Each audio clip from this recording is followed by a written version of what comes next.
es cierto que no en un grado tan comprobable como en el mundo griego, eh, también está muy presente la oralidad en los libros de la Biblia. Eh, Quizá no la tradición,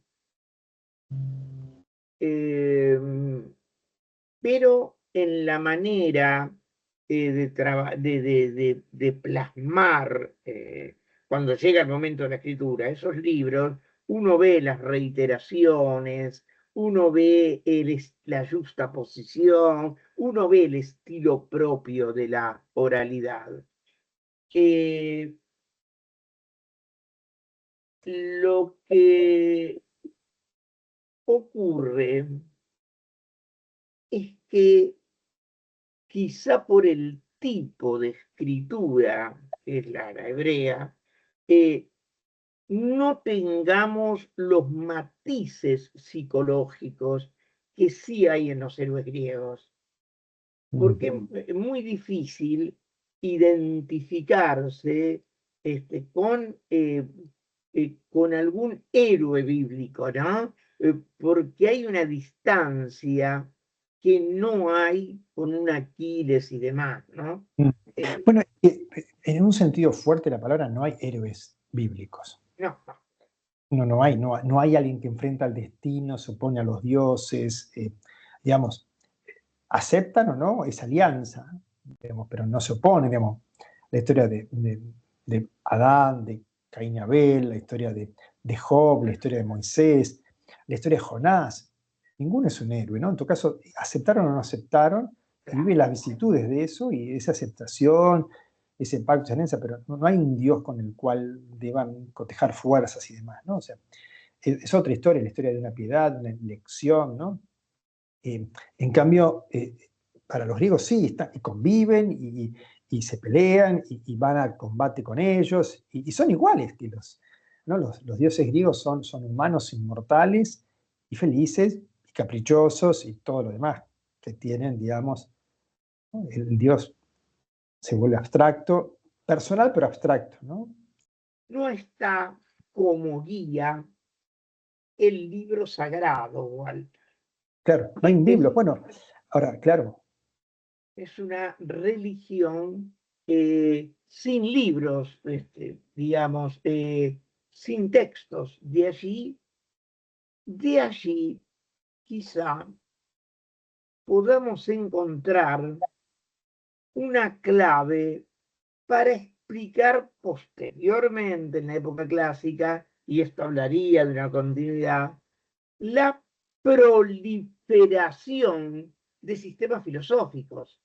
Es decir, vos solamente tenías a tu favor para instaurar una escuela nueva argumentos contra el otro, pero no podías decir, estoy más cerca de Zeus haciendo esto que vos, digamos, ¿no?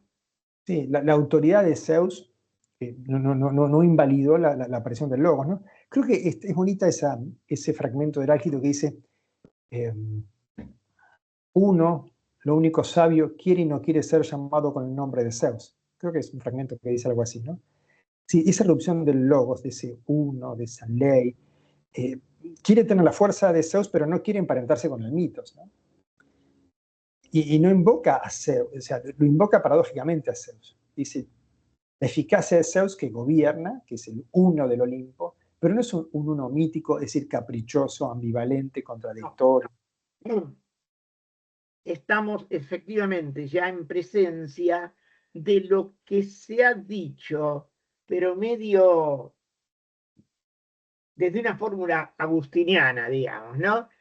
Contra el racionalismo atómita, el dios de los filósofos, ¿no? Mm. Comienza, claro, a aparecer, por ejemplo, el himno a Zeus de Cleantes, de la escuela estoica. Vos lees eso y decís, pero esto es cristianismo, ¿no? Es Claro.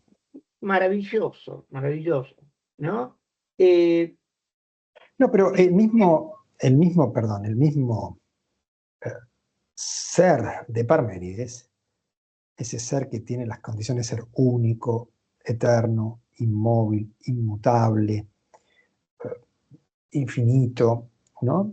Son atributos que después van a ser de la divinidad eh, monoteísta, ¿no? Y anticipa, digamos, una visión cristiana de Dios, ¿no?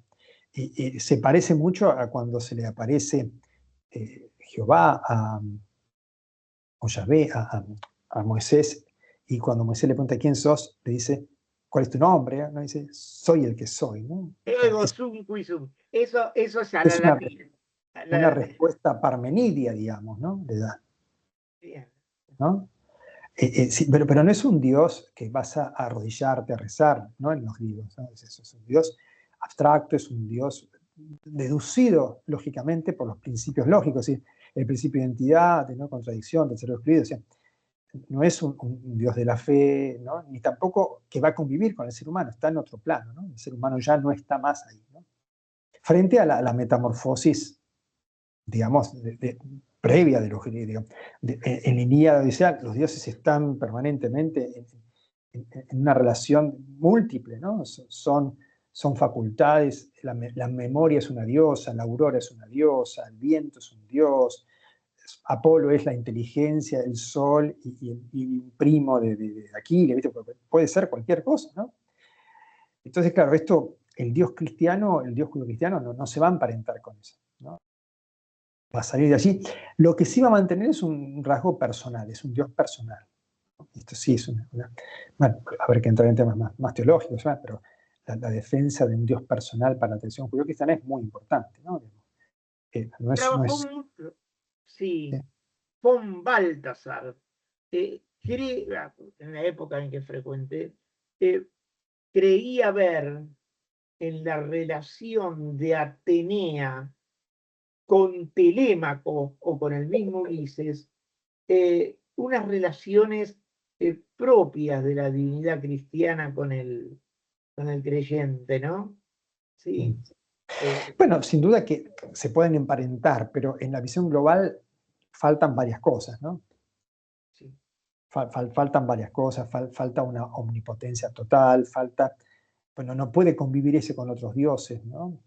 En todo caso, se parecerán más a los santos, se parecerán más a los ángeles, pero no a Dios, ¿no? Dios requiere de un uno, ¿no? En todo caso, Zeus, ¿no? Ese panegírico a Zeus, pero que de algún modo tiene que destronar al resto, ¿no? Y subirse a un podio que el resto de los dioses no pueden tener, ¿no? Eh, ese llevar al uno, pero se necesita una operación intelectual que el griego homérico no tiene, me parece, ¿no? Esa abstracción, esa escritura, todo ese dominio de un lugar más allá, ¿no? De Sí, no, escribir no, más allá. por supuesto. Sí, sí, sí.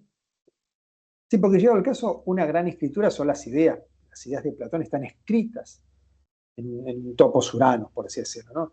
Ese topos uranos es también una especie de escritura, lugar escritura, y de una escritura que se ve, se lee. Vaya a saber si ahora podemos un poquito con las palabras. Ese eidos es algo que se ve y se lee comprendiendo que es una definición, la definición de triángulo, de casa, ¿no? Ese logos captura, ¿no? Se ve con el logos, no se ven con los ojos físicos, ¿no? Esa es la paradoja de ver con los ojos físicos y una narrativa desde lo que se ve, más del mitos, a un legain abstracto que lee, digamos, formas eternas inmutables, ¿no? Así es, Walter. Así es. Sí, esto me parece, digo, porque más allá digo, me parece muy interesante esto, es que podemos llevarlo a un territorio que no es solamente el de las historias de las tradiciones culturales y ese pasaje a la escritura y de la oralidad a la escritura y de la erupción de facultades psicológicas, sino que me parece que en ese juego filogenético, ontogenético, es lo que sucede con los seres humanos en cada momento.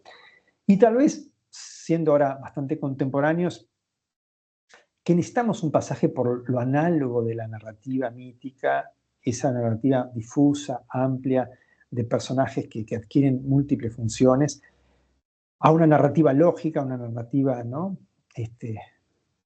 Pero pensando en una época en donde recibimos todo, ya no el mundo analógico, narrativo, sino un mundo digital y de pantallas, que de algún modo nos expone a un mundo donde todavía no accedemos al lenguaje igual.